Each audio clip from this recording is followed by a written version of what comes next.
All right, by now, guys, you know I love talking about old wrestling. What you might not know is it's not my real passion. My real passion is helping people save money.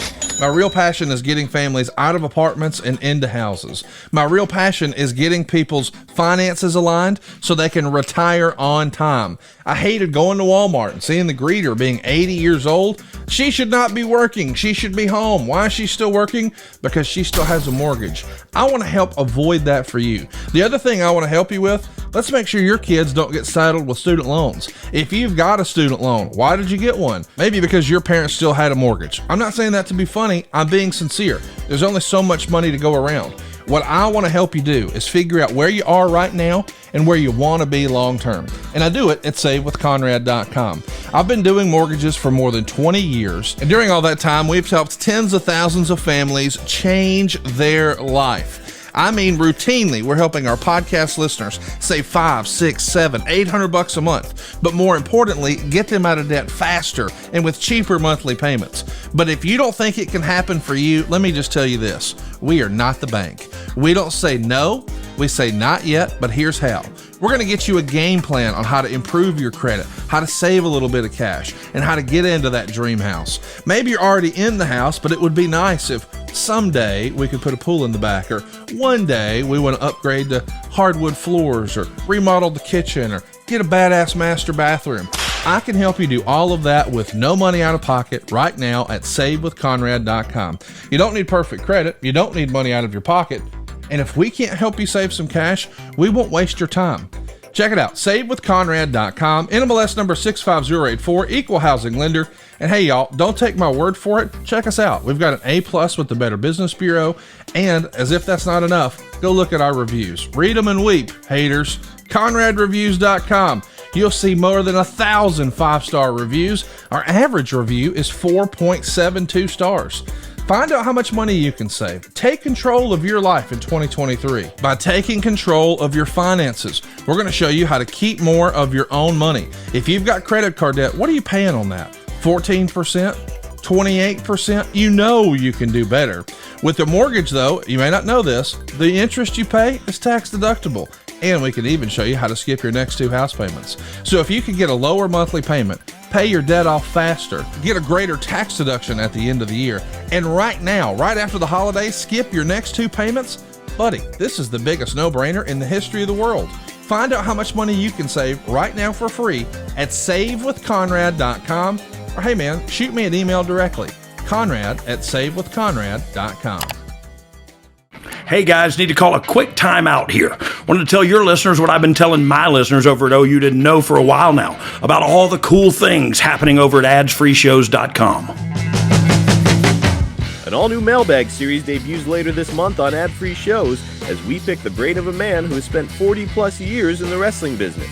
Longtime WCW and WWE referee Nick Patrick answers your questions. Kurt Angle, where you get here on it? Or me? No, it ended up being my own blood. Austin had the title. It had the jagged edges on it, right? And they had a deal where Angle pulled me in, and I took the belt shot. A little bonus content comes your way, courtesy of The Kurt Angle Show. A dream match became a reality back in 2016 as Kurt Angle squared off against Cody Rhodes on the Independents. For the first time, Kurt watches back his match against the American Nightmare. This kid's really talented. He's selling the ankle here on the leapfrog, went down on it awkwardly. He's outside the ring talking to the referee. This is, like you said, all part of the match plan. Hey, start to show that weakness in the ankle. Yeah. This was his idea to make it look like he hurt his ankle so that when he did lose, he had something to gripe about. Ad-free show members have chatted one-on-one with AEW stars like Eddie Kingston, Dax Harwood, Ricky Starks, and many more, including a recent live interactive session with Renee Paquette. He still continues to do that. He's on commentary in AEW. So I think it was cool for him to kind of put on that analyst hat and get to kind of test out those waters a little bit. But end of the day, it was a thing that I think made him feel like, you know what? Wrestling can be okay again. I can have fun in the wrestling space again. And now we have CM Punk Wrestling. So you're welcome. That's just a small taste of what we got waiting for you. With 4 levels to choose from, see for yourself why ads-free shows is the best value in wrestling today. Sign up now at adsfreeshows.com.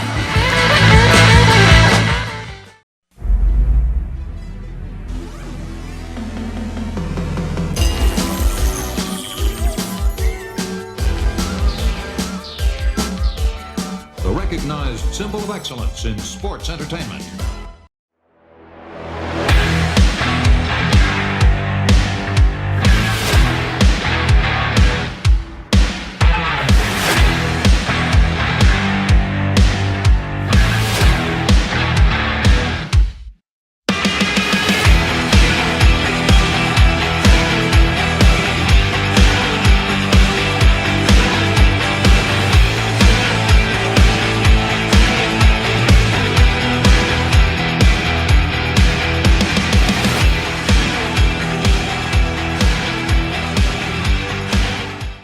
Hey, this is Kurt Angle, and welcome to the Kurt Angle Show.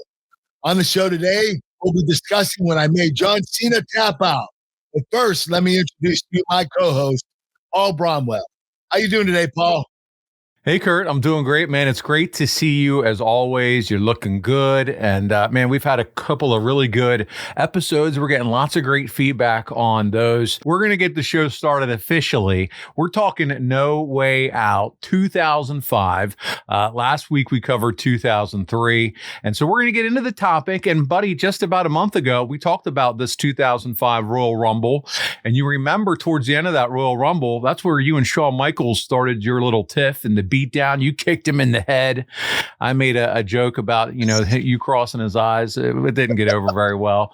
But that's where this build all starts after this Royal Rumble, where you're going to be taking on Shawn. So if you guys haven't checked out that show, make sure you do. You can check it out on YouTube at The Angle Pod. The YouTube, Kurt, by the way, we're about to break 55,000 subscribers. All right. Awesome. Before Christmas, it was 49,000. So some work's getting done over there. Yes. Great job. Thank you, listeners. Yeah, loving it. So thank you guys for all your support.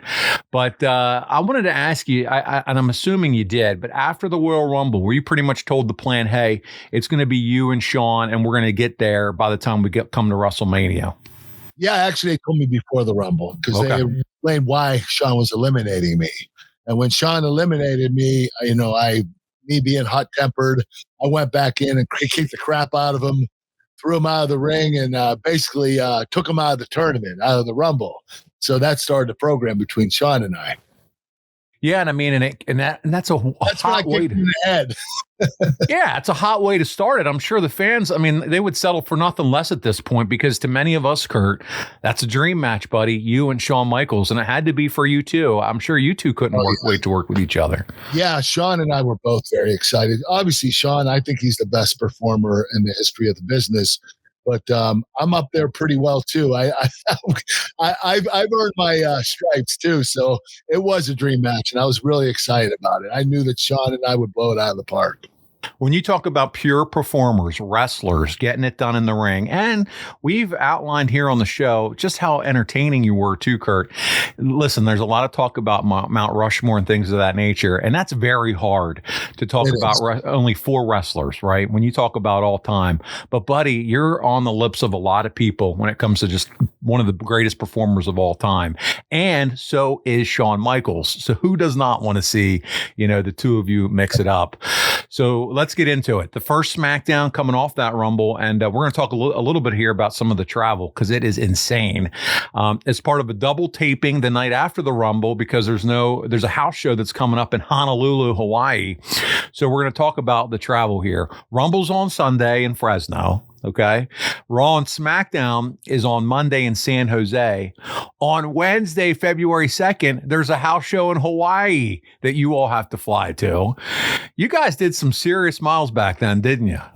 Yeah, we did. And this trip was really brutal because we went from California to Hawaii, I think to Japan, and then to Alaska. And we did that in 4 days. Like we only stayed overnight, I believe, in California. And the rest of the trip, we were sleeping while we were flying in the air. So, it was just a crazy schedule back then. And we were doing a lot of dates. Yeah, when you think of that, you're like, oh, I get to, as the average Joe, oh, I'm going to get to go to Hawaii. Oh, I'm going to get to go to Japan. Oh, we get to see Alaska. Hell, within days of each other. Are you kidding me? I mean, you have to look at this and be like, what is this? Absolutely brutal. I mean, this is a nightmare. Yeah, I was looking forward to it because I didn't know at the time that we weren't going to stay overnight. So when I went to Hawaii, it was the first time I was ever there. So I made sure I went to the frickin' beach. I could only go down there for a half hour, and I had to go back to the arena and have my match because when the match was over, we were going to fly out to Japan. So this is how travel was a lot in the WWE when we did international travel. Well, not only that, we've talked about it before. You were always hurting. I mean, around this time of your career, whether you're dealing with injury, and you've said it to me multiple times, Paul, it was just part of the business. I just learned to deal and cope with injuries. I didn't make a big deal about it. I just learned to live with pain. But again, in an airplane constantly for all those hours, it had to be extra stiff and, just add to the burden of what you were up against in terms of traveling and working. It was a lot more difficult, traveling a lot more like this, especially with injuries. But at this particular time, I was feeling pretty good. This was 2005. This is right before I wrestled Shawn. I didn't have any injuries that hobbled me for too much, at least not until after WrestleMania. So I was pretty good at this particular time. And how long are these double tapings with Raw and SmackDown running back to back? My goodness. 5-6 hours. I mean, it was brutal. And we started earlier in the day, which was an advantage, but we still didn't get done till late at night. So it was always a long time. And anytime we did 2 tapings in a row, it was brutal. And what you said right there, too, I want to draw some attention to. You're also dealing with constantly changing of the time, right? You're going into different time zones back and forth, and that's got to be hideous for your sleep schedule, too, and all that. It wears on you too. You end up losing sleep. You end up not being able to sleep at the right time. You end up dozing off in the middle of the day. All this travel and going to different time zones is really confusing on your body. Well, Kurt, you were doing it. All the guys were doing it back then, and much to the fans' approval, and we thank you for the commitment and getting it done. But we're going to continue on with the storyline here because on SmackDown, Teddy Long would announce an 8-man tournament to determine JBL's WrestleMania challenger at the Rumble because Batista had won at the Rumble. And I got to ask this, Kurt, because this is the Rumble where Batista and Cena went out together. You had Vince run down. Vince blows out his quad. Trying to climb into the ring. Okay, he's injured. He does get to restart the match. Okay, Batista ends up winning. Do you remember the moment he blows his quads and what it was like for him to come back after that and through the curtain? Listen, this was amazing. What happened was Batista and Cena. Batista was supposed to eliminate Cena, but Batista actually eliminated himself with Cena. Thank God they landed on the ground at the same time. Because if Batista would have landed first, Cena would have won, and that's what the company did not want. They wanted Batista to win.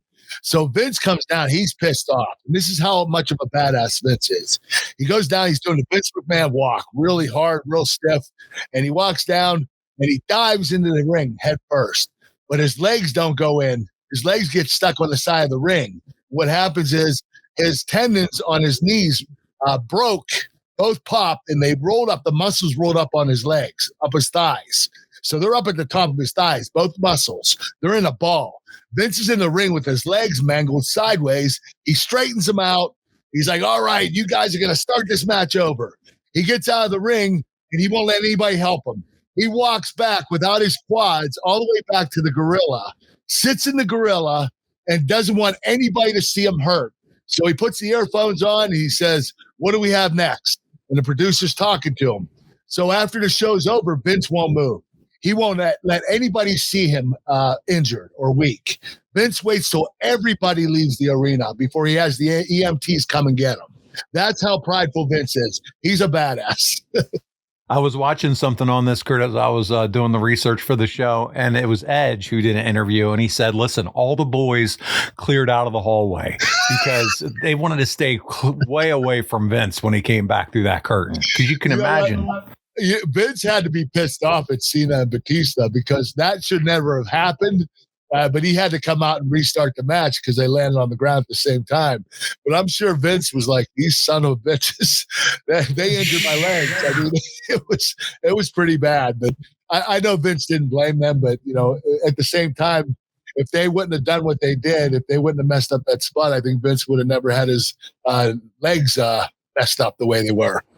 I mean, and a quad injury, it sounds like sickening pain. Triple H dealt with it. Have you ever had a torn you quad? have to staple them back to your kneecaps, where the tendons start. And, you roll the muscles down, you staple them back, and it takes at least a year to recover. It's a long journey. But Vince and Triple H did it in about 8 months. They were pretty brief about their recovery. Well, as I said, Batista, they restart the match. He wins the Rumble after Vince restarts it. He would ultimately decide, hey, I'm going to take on my Raw buddy, his Evolution buddy at this point, Triple H at Mania. But during his decision-making process, and as I said before we got into this, Teddy Long had decided to go ahead and create a tournament to decide who's going to challenge JBL for his championship at WrestleMania.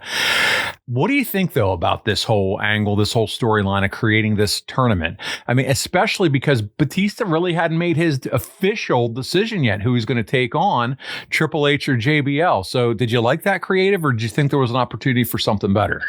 Well, they probably should have waited till Batista made his decision. That didn't help much, but I thought the tournament was a great idea. It just was done too early. But the tournament, because you had some great matches that you were able to see on TV for the qualifiers for that tournament, where they wrestled each round until the finals, and then the winner was the number one contender.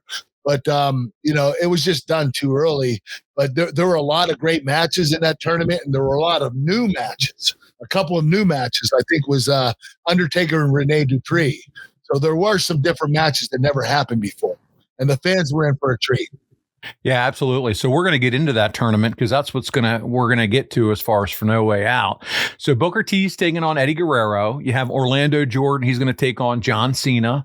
The Undertaker, as you said, would face off against Rene Dupree, and you would take on Rey Mysterio.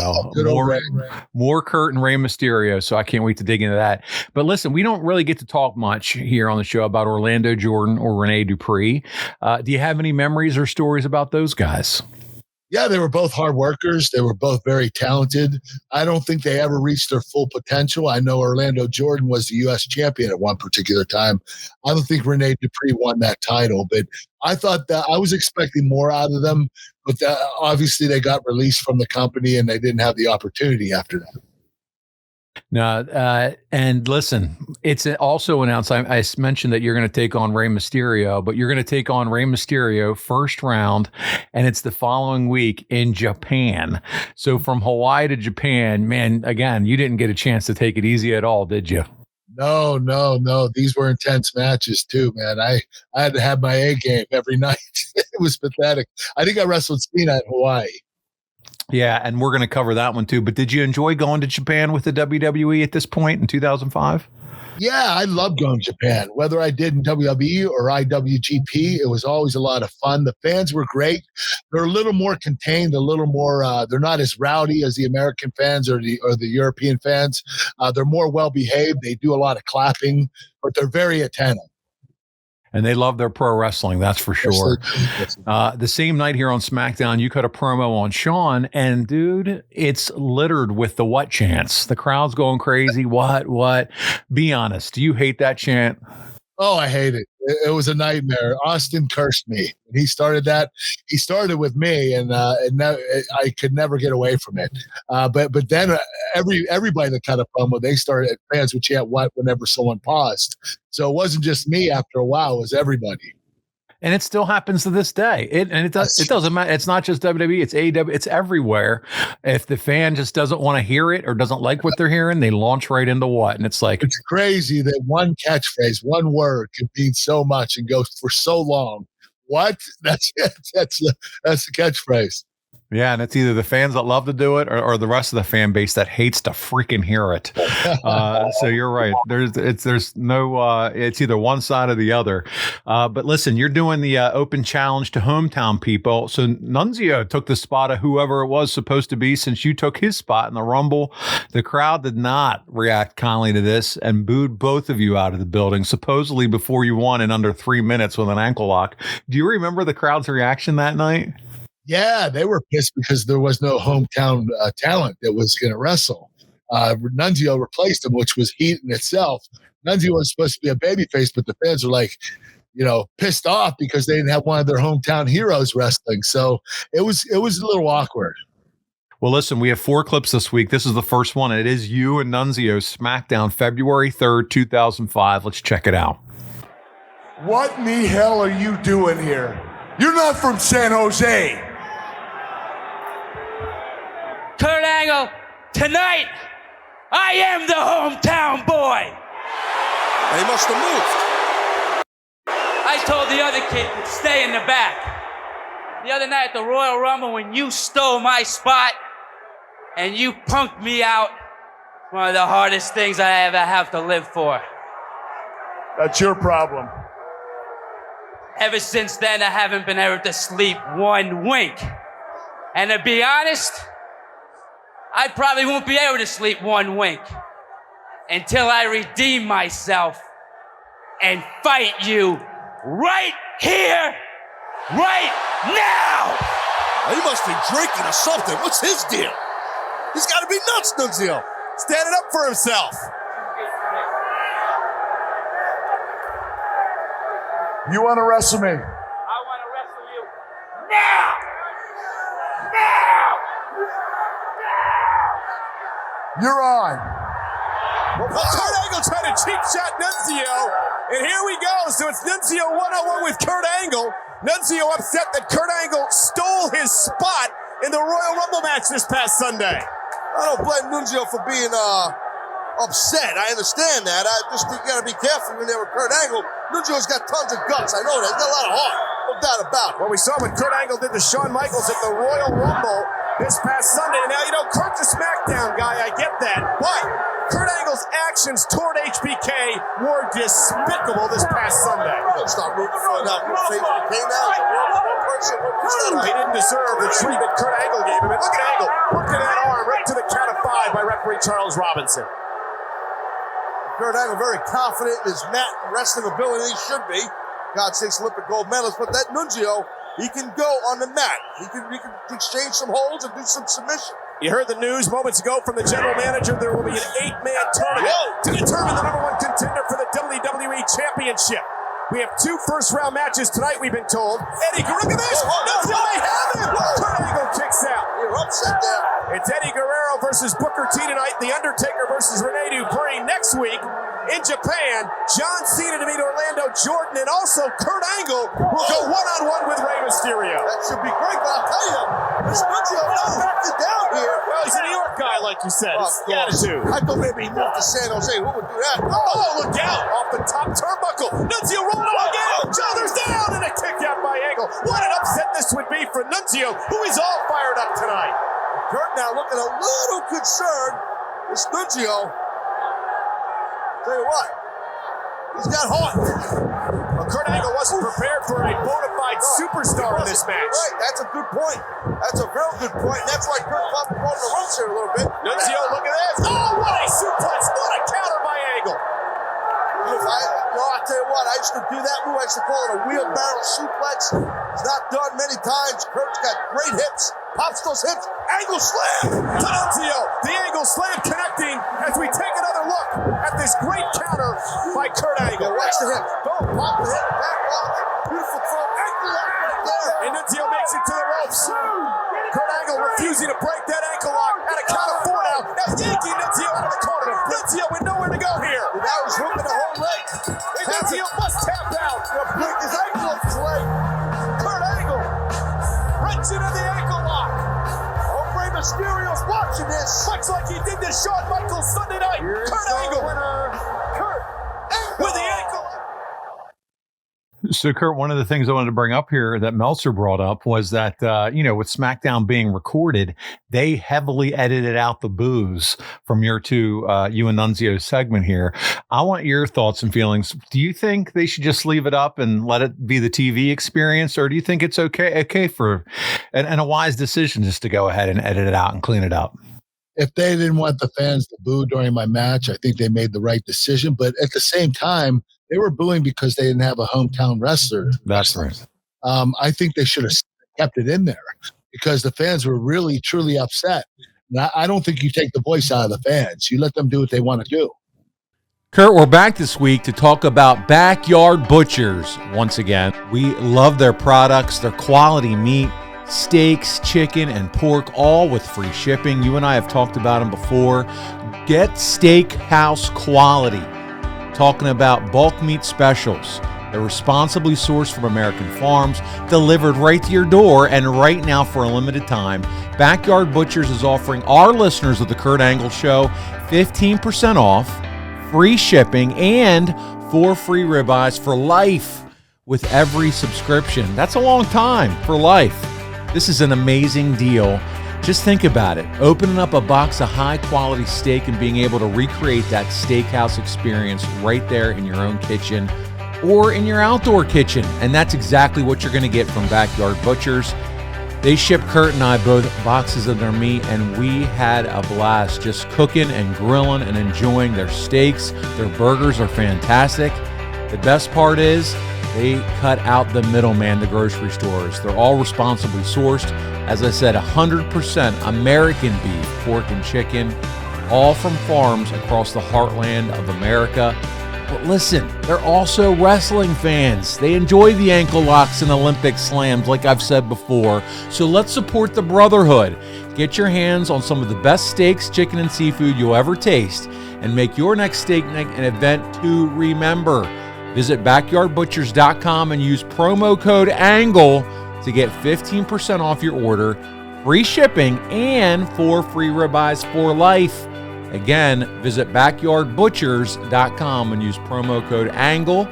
You get that 15% off, you get free shipping, and 4 free ribeyes for life. And we want to thank Backyard Butchers for sponsoring the Kurt Angle Show. Yeah, no, absolutely. Later that night, Undertaker and Dupree would go to a double count out when Team Angle version 2 would come out. Version 2, Kurt, Luther Reigns and Mark Jindrak. You're laughing already. And interfere so you wouldn't have to face Taker in the second round in case you won. Taker had Dupree pin when Jindrak pulled the ref out while Reigns distracted Undertaker. Both guys were counted out of the ring. Undertaker was about to beat the count, but Reigns held his leg to keep him from getting in. So let me ask you before I get to my next question, Jindrak and Reigns, what'd you think about that Team Angle Part 2? They were good. I mean, it's hard to explain. Jindrak could wrestle like a son of a bitch. He was really good. Couldn't cut a promo. But Luther Reigns could cut incredible promos. Wasn't that good of a worker.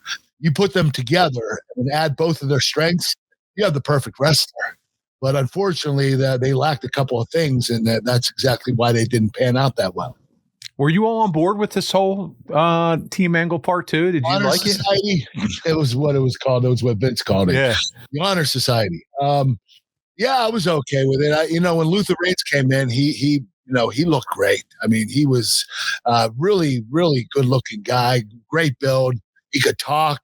He had everything, but his work was just a little bit not. It was missing something. Yeah. But I was excited about it. But when things started, week after week, and I realized some of their strengths and some of their weaknesses, it was like this isn't quite the same as Team Angle, the first version. And not that Shelton and Charlie cut incredible promos. That wasn't the reason, but they were incredible amateur wrestlers, absolutely, and pro wrestlers, and that's why we meshed well. Yeah, your skill sets all just synced up. It was a perfect combination. I definitely get that. So with Undertaker being yanked, you got to hope that there's a program coming with Taker after your program with Shawn, right? Well, I don't know if that's what he wanted. I don't know what the company wanted. I think the reason why all that occurred was more for Luther Reigns, because I believe Undertaker wrestled Luther the next month. Pay-per-view. So this was more of a program to build up for Luther Reigns, because he did cause Undertaker to tie in the match, and therefore he never went forward in the tournament for the number one contender. But I'm sure too, any opportunity that you could have down the road or in the future, if they would have said, "Hey, I would take her. I'll take it." We want to make sure we're going to get you two back together again. Hands are all up in the air. So there you go. You're working with Reigns and Jindrak. We talked about that a little bit. This would line up, like you said, Reigns for a singles match at No Way Out with Taker. What about advice? Did you end up getting in his ear a little bit, trying to help him out? Were you kind of a mentor to him as far as working with Taker? Okay, anybody that's working Taker, you don't give them advice. Taker gives the advice. He's the boss, man, and he's going to do what he has to do to make the match as good as possible. So no, I didn't give him any advice, and Taker never even came to me for it. He takes care of his own shit, and I don't blame him for that. He's that good. There you go. In Hawaii, you would lose to John Cena before moving on to Japan. So you said, hey, Paul, I was in Hawaii, and I remember I ran down to the beach for a half hour. Is that pretty much your memory of Hawaii in that little short window? That was it, man. I didn't have any other time. At least I got to the beach. At least I got to feel the sand, the white sand in Hawaii. That was it. I went back to the arena and wrestled John Cena. Have you been back since? No, yes, another time, and the same exact thing happened, and I said, screw it, I'm not even going to the beach, because we literally had no time. When we went to Hawaii, we flew in that day, wrestled, and flew out that night. Well, it sounds like if I'm Giovanna, I need to be hitting up Kurt and saying, it's time for me and you to go to Hawaii one of these days. We've been talking about that for 10 years now. You know what? If she hears this, she's going to be pissed off at me again. No, I'm going to text her. I'm going to text her. I promised her a trip to Hawaii, you bastard. After this podcast, I'm going to text her and I say, I can't believe Kurt hasn't taken you to Hawaii yet. I just learned on the podcast. Well, listen, it's in Japan. You get to wrestle Rey. We talked about it earlier. It's a sellout crowd for SmackDown, Kurt. You two are in the main event, as you should be. Do you think you and Rey ever had a bad match? We've talked about this before. I don't even think you're capable of it, dude. You know what? It's impossible. With Rey Mysterio, he's so damn good, and he's so athletic, and just all his aerial stuff is so incredible. He's so easy to work with. All you have to do is catch him and make sure he clears the move. But he can wrestle. He can chain wrestle. He can wrestle heavyweight style. He doesn't just do the lucha libre stuff. He's an incredible overall performer. Yeah, you've talked about him many times on the show. Clip 2 of this week, it's you and Rey from Japan, SmackDown, February 2005. Let's take a look. Point of the match here, Taz. Yep. Both men are down. Kurt Angle actually getting to a vertical base here. Kurt looks spent. Watch out. German suplex, and the arms remain around the waist of Mysterio. Hands clasped. We've seen Kurt. Block. Mysterio with a counter. Here we go. Third time's a charm. 619. Mysterio's going to upset the Olympic gold medalist here. Oh, not so fast. Not so fast. Both men are down. Kurt looks like he's out. Rey Mysterio trying to capitalize. I think Kurt's out. On the 619. Mysterio struggling on the apron, trying to get up, trying to pull himself up on the top rope. Can he do it? The right springboard. Springboard caught in midair by Angle. Man, what power. Mysterio lands on his feet. Great balance. Angle slam. Wait for the Angle slam and a counter arm drag. Wow. Pick him. Man, either way this one could go. Back and forth.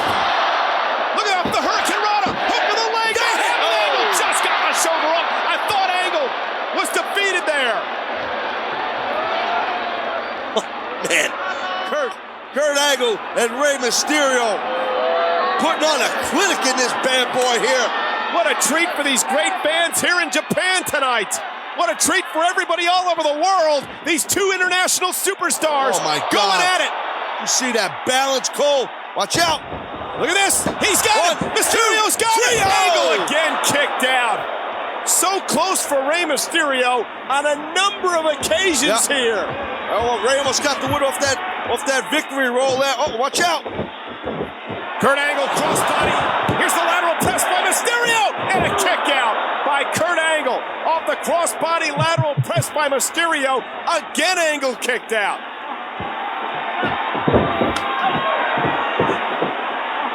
Mysterio whipped across the ring by Kurt Angle. Look at this. Now what? Angle counter into an Angle slam of his own.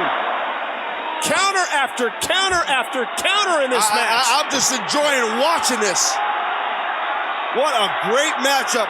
Kurt Angle bleeding from the mouth, but the straps are going down. How much more tense can you be? And the ankle locked into Rey Mysterio. Mysterio trying to counter, but Kurt Angle holding on to the ankle lock. He's got that on, Cole. And he hooked the legs. Mysterio center of the ring. He's and Rey Mysterio has no choice but to tap out as Angle advances. Snap his ankle here. Here's your winner, Kurt Angle. Kurt Angle's dream of headlining 3 straight WrestleManias is still alive. Let's take a look at the updated brackets. Kurt Angle advances to the finals of the tournament in his hometown of Pittsburgh. No Way Out. We'll find out who Kurt Angle meets at No Way Out, because next week the winner of John Cena Booker T will face Angle in Pittsburgh. They say that the Japanese wrestling fans are some of the smartest in wrestling, and buddy, they were chanting "You suck" at the end. You're right. Listen, you guys put on another clinic. Dave Meltzer goes crazy about that match. I'm going to share it with you right now. I will say this: my kick-out's been a little too close. I mean, there's some threes there. I mean, I was really pushing the buttons. Yeah. There was at least one of them. I was sitting there as we were watching it together, and I'm like, Hebner could have easily counted 3. This poor kid should have had a heart attack by now. How much pressure I put underneath him, so he didn't have to count the 3 when I was pinned. Yeah, you were pinned. They call those botches now. They would have done videos, and you would have been all over Twitter, and it's just how it works. It's a different world. But Meltzer goes, this was one of the best SmackDowns in a while, but I'm only saying that because the Angle versus Mysterio main event was 4 stars. He said it even topped. I think it'd be 5 stars in today's world, especially since it was in Japan. Well, Meltzer does rate 5 and 6 in Japan. What the hell? I mean, hell, what's going on back then? This is 05. So he said it even topped Jericho Benoit as the best match on the Japan tour as a whole. Angle ended up with a bloodied up mouth. It may have been from an earlier plancha. They combined amateur, basic US pro, a little lucha, and a little Japanese style, and the crowd was really into it. They were. I mean, for a Japanese crowd, they were enjoying themselves. Because of the double count out in the Taker Dupree match, Angle gets a bye into the finals and will face the winner of the Cena Booker T match at No Way Out. I got to tell you, man, you and Ray, it just never ceases to amaze me. I think one of the things that I've learned working with you on this podcast, doing this show together, is I have a whole different respect level for watching Rey Mysterio and Kurt Angle matches. You know what? Appreciation. I will tell you this: he is the absolute best lucha libre wrestler of all time. He has earned that. Him being so undersized and being able to be with all these big time wrestlers. He's wrestled the best of the best, Undertaker and Stone Cold Steve Austin, myself, they're just, when he's in that ring, people still believe he can win. And it's also kind of easy for you. I don't want to say easy, because obviously you guys are doing tons of counters and moves, but when you're giving him a Kurt Angle slam, it's like almost like a loaf of bread. He's so light. You're just tossing him over. It's like Angle slam in the air. It is. It looks so easy. And so it's just got to be not too shabby for you as a worker to be able to work with someone that light, and you're able to do so many different things with. Yeah, he's very versatile, and it makes you versatile. Yeah. Well, I have to ask the question here. So you got a bye. Was this just, hey, part of the program? Was it to give you a break physically? Or you said you're feeling good here. Was it just a heel booking tool? Honestly, I don't know, but I will tell you this. I believe that Vince McMahon and the company wanted Kurt Angle versus John Cena in the finals. So they didn't want Taker to lose again to Kurt Angle. So, because I wrestled Taker probably 7 or 8 times on TV and pay-per-view, I probably beat him 5 or 6. And I don't think they wanted me to beat him, Undertaker another time. So having him out of the tournament put me straight into the finals against John Cena. That's what the company wanted. Well, listen, Kurt, the next day you mentioned at the top of the show, you guys are back on that airplane, and this time you're headed to Alaska. 10,000 miles traveled from California to Japan to Alaska. Talk about a road trip. They don't do this anymore. Nobody does. How about this? I landed at 4 a.m. and it was sunny out, because it was sunny 24 hours a day during that season. It was like so freaky, to fly in and you're like, okay, it's 4 a.m. and the sun's, looks like noon right over your head. It's crazy. Dude, just an incredible schedule here that we've been talking about. And you're going to be putting over John Cena because at this point, the goal is for him to be groomed as the WWE champion. Did you, in your opinion, think this kid's ready? He's ready to go? Yeah. I thought John, he was a little green. He was still learning. He was still getting the hang of it. But his rapper character really came on strong.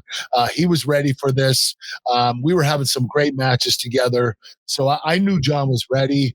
And, when he came in the company, he had a business mind. This kid was incredible. He came in within a month. He had a meeting with Vince about this new world championship, making it a spinner belt, because he's a rapper. And all these merchandise ideas, he had everything ready before he even stepped foot in the WWE. He was so prepared, and that's how John Cena is. He prepares himself ahead of time, so he never screws up. What's it would have been pretty cool is he got his own custom spinner belt. It would have been cool to see what a custom world championship Kurt Angle belt would have looked like. I mean, we got one for those of us that got one of the five. Red, white, and blue, baby. the Kurt Angle hero belt, but it would have been cool to see WWE's take on a custom Kurt Angle world title. Well, I never approached them for it. I should have. Yeah, it's another should have done that. Some Olympic rings on it, Yeah, it would have been sweet. So you got Shawn Michaels at this point still, Kurt. He's over on Raw and he's cutting promos on your ass.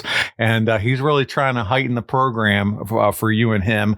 How are you keeping up with that? Are you paying attention to Raw? Is someone giving you a heads up? Hey, we got Shawn over there. He's blistering you a little bit. What's going on? Well, when you have a cross-promotion program, you have to watch. You have to pay attention.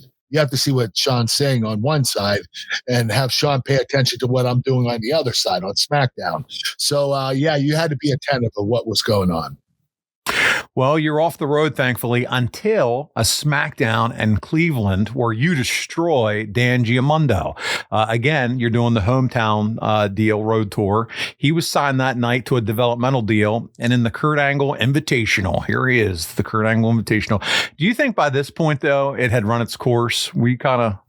Yeah, you know what? I thought so, but I didn't mind doing it because I loved wrestling new wrestlers, guys I never wrestled before. I always wanted to challenge myself to see what kind of matches I could have with these guys that were young, a little bit green, being able to lead them.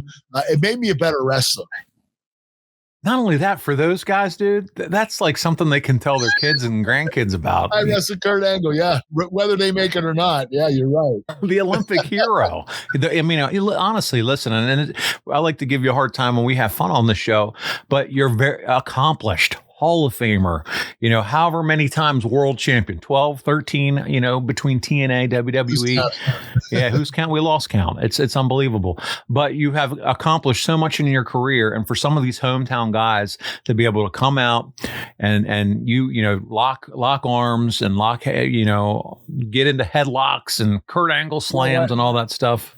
I give him credit because, be honest with you, if I had to face a Kurt Angle and I was somebody just coming in, I'd be nervous as fuck. Hell yeah. I would be like, oh my God, if I mess up tonight, I'm going to look like an idiot. So I give these guys credit for sticking their necks out and putting them in, leaving them vulnerable to have a match with me. I thought that was awesome. They're brave guys. They really are. That's cool, man. And I'm sure, too, just knowing the type of guy that you were nothing but first class with him, even beforehand and afterwards behind stage, too. So pretty cool to see. I was an asshole. No. Okay. I'm trying to put you over. I'm trying to. I'm feeling finicky today, Paul. I love it. Well, listen, later that night, though, Cena pins Booker. We all know what happens. We're reliving the history here to earn that match with you at No Way Out. And it's, where else could it be but in your hometown of Pittsburgh, No Way Out. You've had some special moments there, buddy. But at this point in your career. Yeah, I always won. Yeah, well, at this point, dude, how excited were you? Still just as excited the first time you wrestled in Pittsburgh to be going back again and wrestle in front of that hometown crowd? It was just the first time I wrestled him in Pittsburgh. No, you've been in front of him before, but yeah, I believe I made him tap out. That's the time. I can't remember when it was, but I was excited because him and I were wrestling for the number one contender spot. I knew John was over. I knew that half the fans would be cheering for him, regardless whether it was my hometown, because I was a smoking heel at this time. And, half the fans were behind John. The other half were behind me. But I always loved wrestling my hometown. I always wanted to make my hometown proud. Well, you two would cut a promo backstage to hype the match, and we have a look. It's clip 3 this week. SmackDown, February 17th, 2005. Kurt and John Cena hyped their match for No Way Out. Here we go. John Cena, congratulations. This Sunday at No Way Out, you will have the opportunity to advance to the main event of WrestleMania 21. How does it feel? You got a fetish with boy bands. I got a fetish with champion. I gotta call the other one. Well, it was me. Excuse me. Listen, Cena, someone like you doesn't belong in the main event of WrestleMania. Only the best belong in the main event. The best in life, the best in that ring, and that's not you. I remember your very first match here on SmackDown. You remember? Yeah? Yeah, it was against me. Oh, yeah. Without warning, you slapped me in the face. I remember that. Yeah. Well, in the end, without warning, I beat you 1, 2, 3. But look at you now. Big man, Mr. Popularity. Whoa. Yeah, not cool. Things have changed. Well, come this Sunday at No Way Out, nothing is gonna change. I'm still gonna beat you like I always do. And then you can go back to making your little raps. Okay. And I'll go back to the main event at WrestleMania, and there's not a damn thing you can do about it. Ever since I've been here, all I hear from you is, Cena doesn't belong. You don't? Cena's not good enough. You're not. Cena's just a punk kid. You are. You look down on me because you wear a suit, but a suit don't suit me. You turn your nose down because you came from Olympic gold. I came from the stands. Wake up, man! No Way Out, Pittsburgh, this Sunday, you got a wake-up call. Because I remember that first match, Kurt. Like it was yesterday. Yeah, you beat me 1, 2, 3, but I almost got you. Because on that day, I had something you didn't. I was hungry! And you weren't. No Way Out, Sunday, you're not looking at a kid who doesn't belong. You're not looking at some punk who's not good enough. You're looking at a hungry son of a who is going to WrestleMania.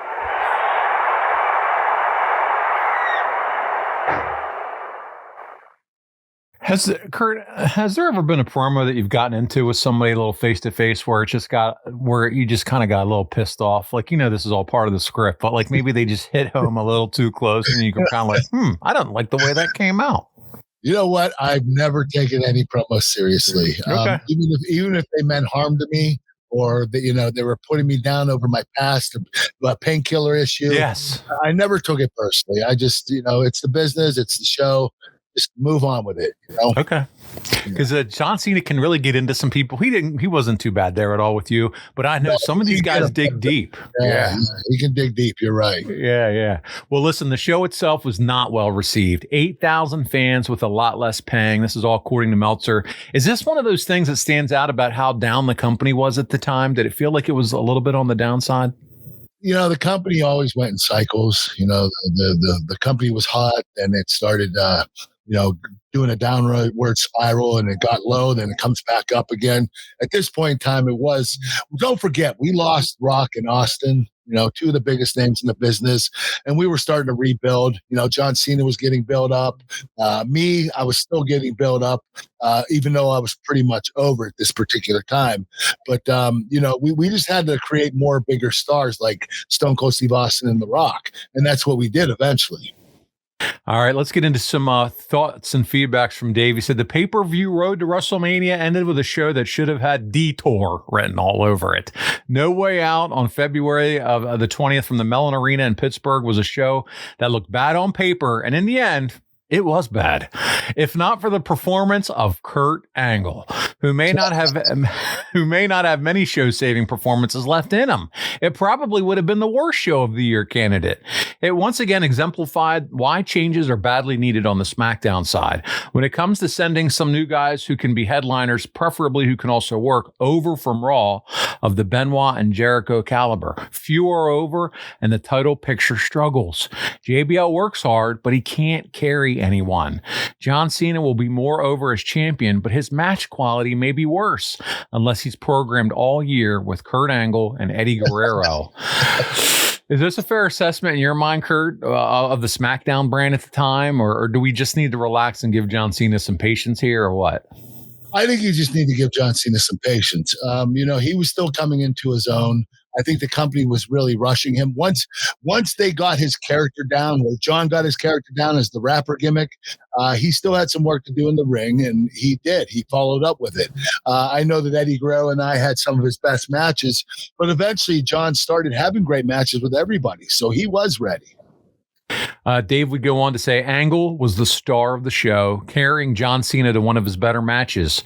While it wasn't as good as their October 19th, 2003 pay-per-view match from Baltimore, or even his recent TV match with Rey Mysterio from Japan, it showed that Kurt Angle can still carry someone when needed to have a strong match.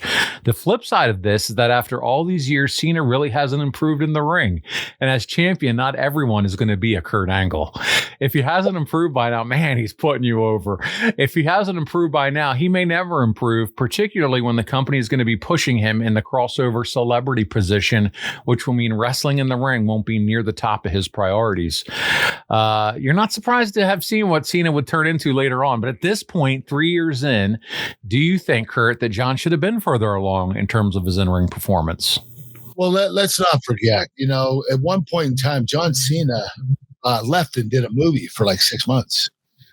He came back every once in a while for a pay-per-view, but he wasn't really training. He wasn't really getting ready. He wasn't improving. And doing that, him being a crossover talent, doing a movie for WWE and then coming back and wrestling for WWE, he was improving slower than most of the other talent. And the reason is because he wasn't putting in the time. But, that movie actually was supposed to be for Stone Cold Steve Austin, but he left the company, and then Vince gave it to me, and then Vince decided to take it away from me and give it to Cena. And meanwhile, I was the one that was injured all the time. I was like, Vince, give me a break. Let me go do a movie and take 6 months off of wrestling. He's like, no, I want Cena to do it. And I was like, oh, man. So John Cena was almost like a pain in my ass. I'm sure, yeah. And I didn't mind. I didn't mind putting John over. He was a great guy, great talent. I enjoyed working with him.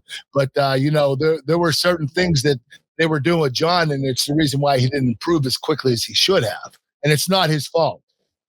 Yeah, and you're kind of being looked at as the guy that's either going to help him get there, groom him. You're going to be the guy that's going to help show him the way, if you will, the Jedi Master in pay-per-view quality matches. And it reminds me of a story CM Punk told about how the agents, he said, in WWE would come up to him when he had matches with Roman Reigns to make sure Roman looks strong. Was this same type of scenario that you were hearing from WWE agents at the time? Like, hey, whatever you do, just make sure John looks strong as we're grooming him. No, they weren't, because they trusted me. They knew that I would put him over the right way, the way he needed to be put over. I knew he needed to look strong, and I knew he needed to look like a champion. I'm not CM Punk, and CM Punk's not me. So I'm not going to complain about what I had to do for John, because I wasn't in the same position. I mean, I don't know if Punk's complaining about it or if he's just, being him. But I never had a problem with putting over John Cena.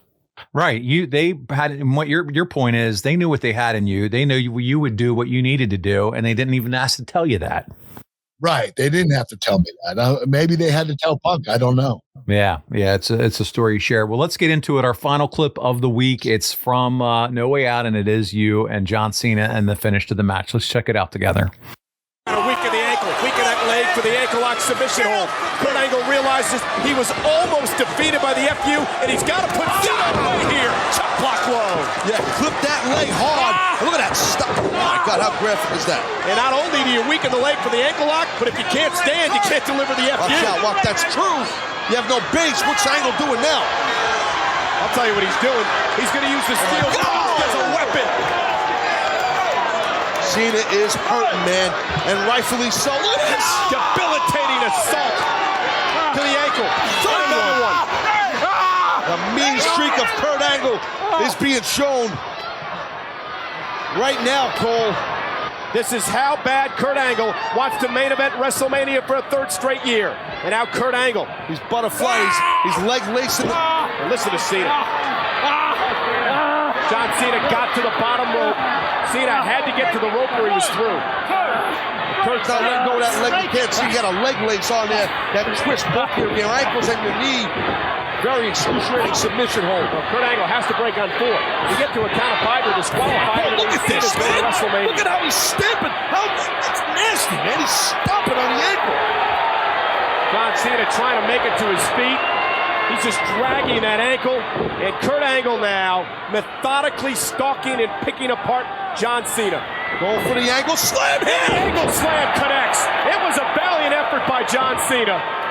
But Cena can't stand. The angle slam has been hit. And now Kurt Angle is in his zone.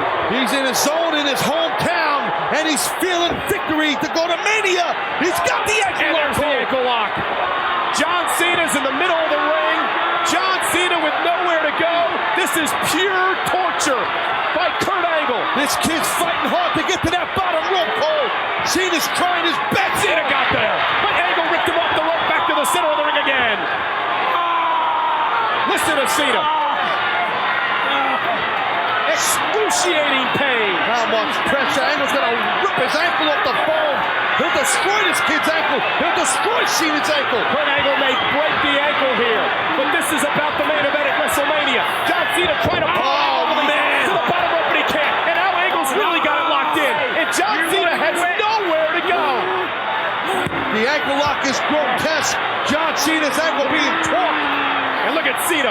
Every ounce of pride, every ounce of strength in his body, he makes the bottom rope, and he's got to break the hold. How bad does Cena want it? John Cena got it. Got the bottom rope with 2 hands this time. And Kurt Angle utilizing the 5 count to break the hold. Like it or not, it's smart. Wow, how much pain is this? Cena. How much damage has been done to the ankle as Kurt Angle again goes back to the ankle lock. Cena's in the ropes. Angle's got to break the damn hold. Angle don't give a damn, Paul. He better give a damn. Oh, wait a minute. The referee knocked down. And now what? Was that inadvertent? I don't know. I'm thinking about Cena, the pain he's in, and how much Kurt. Well, what is he doing? I don't know. Oh my! That's John Cena's chain. You know, I know that. That's Cena's pride and joy. And the referee is down. I think Kurt Angle's got bad attention. Wait a minute! Cena driving Angle into the ropes. John Cena's got him. John Cena's got him over the shoulder. Look at F you by Cena. How the hell did he do it? He's got a cover. There's the cover. Come on, run. There's one. Come on, run. He's got it. John Cena is going to WrestleMania. Here's your winner, John Cena. I cannot believe it. John Cena has defeated the greatest pure wrestler in the history of World Wrestling Entertainment, John Cena. There it is, Kurt. You go down, and Dave Meltzer said, listen, I don't like it. They could have counted 5 to you, though, as long as it took Charles Robinson to crawl over there to you. Come on, man. He said, John Cena pinned Kurt Angle in 1921 to earn the title shot at Mania. There was a ref bump. The play started an HBK chant figuring on interference. I would have figured it out as well, but it was better without it because Cena needed a strong win instead of a fluke win. Cena won clean with an FU as the ref struggled to make a slow count. He gave it 3 3/4 stars. Kurt, in your opinion, was this the match that John Cena needed to be ready to take that world title belt at WrestleMania? Yeah, I think the match showed how tough he was, that he wasn't a quitter. I mean, I beat the shit out of him. I was stiff in his ankle. I mean, I thought I broke it at one point in time. When I was stepping on it, I didn't mean to do it, but I was hammering on his ankle pretty hard and whipping it against the post. Those were real. I mean, thank God he had these high tops on, but I was really stiff with him, and he earned that win. Definitely did. Looking back at it now, though, Kurt, you're 6 years into the company at this point. Were you accepting of a role where, hey, I'm just here to help get guys over like John and get ready for that push to be the next top guy? Well, because I was the top guy. You know, when Rock and Austin left, I was presented that duty of making other wrestlers because I was at the top. And so I didn't mind doing it. I I always tried to make everybody, even if I won the match, I always tried to make the people that were underneath me look better. Well, Kurt, listen, I know you have a time commitment, and guys, thanks for the questions. You submitted some. Unfortunately, we're not going to be able to get to those this week. We do have an Ask Kurt Anything coming up in the next couple of weeks. So I'd tell you, send some of those questions in there. We'll get to them. But Kurt, next week, we're going to discuss your entire history of you and the Beast, Brock Lesnar, while we watch back your epic Iron Man match from SmackDown from 2002. That's going to be a good show, man. That'll be fun. I'll enjoy that. Yep. So we'll do that. Also, make sure you guys check out adfreeshows.com. Remember, you get all your favorite podcasts starting at just $9 a month. There's about a dozen podcasts now over there, early, ad-free. You get the Monday Mailbag series with Mike Chioda. Now Nick Patrick has a mailbag series, famous WCW referee. All kinds of good stuff over there. Bonus shows. Kurt and I just watched Cody Rhodes over at Ad Free Shows, so check it out. Also, remember, a lot of Kurt's greatest matches were in Impact Wrestling, so check out impactwrestling.com/packages and sign up with code Kurt, and that'll help us out a lot. So appreciate you doing that. Again, check us out on social media. You can find all our handles. You see them on the screen right now, at Real Kurt Angle, at The Angle Pod, at Real Kurt Angle on Instagram, and at Paulie Bewell. And the show handle, the key, at The Angle Pod on YouTube. Like, subscribe, turn on those notifications. Our man Dominic D'Angelo is crushing it on YouTube, and it goes a long way for us. So make sure you check it out. Kurt, before we get out of here this week, though, it's time for you to talk about Physically Fit. All right, I'll be short and sweet. I got chicken snacks and Snack Smart Crispy Protein Bites. One's chicken protein, one's organic plant protein. There are 11 different flavors. You need to try these. They're incredible. Go to physicallyfit.com to order yours. If you use the code AnglePod, you'll get the 20% off your first order. If you go online on my website, kurtanglebrand.com, or no, physicallyfit.com, I'm sorry, and sign up for being a lifetime member. You'll get 20% off the rest of your life. Rest of your life. But Kurt, you mentioned it, kurtanglebrand.com. That's where we were going next. And that's where they can find cameo videos, t-shirts, cowboy hats, milk cartons, and really connect with you on that website. Yes. You get cameo video messages. You get T-shirts, milk cartons, cowboy hats, autographed photos. Order it on the website, and I'll send it to you as soon as I can. There you go. Well, listen, this was a fantastic show. No Way Out 2005. Like I said, we'll be back next week discussing all things the Beast incarnate, as right now he's prepping and getting ready for his road to WrestleMania.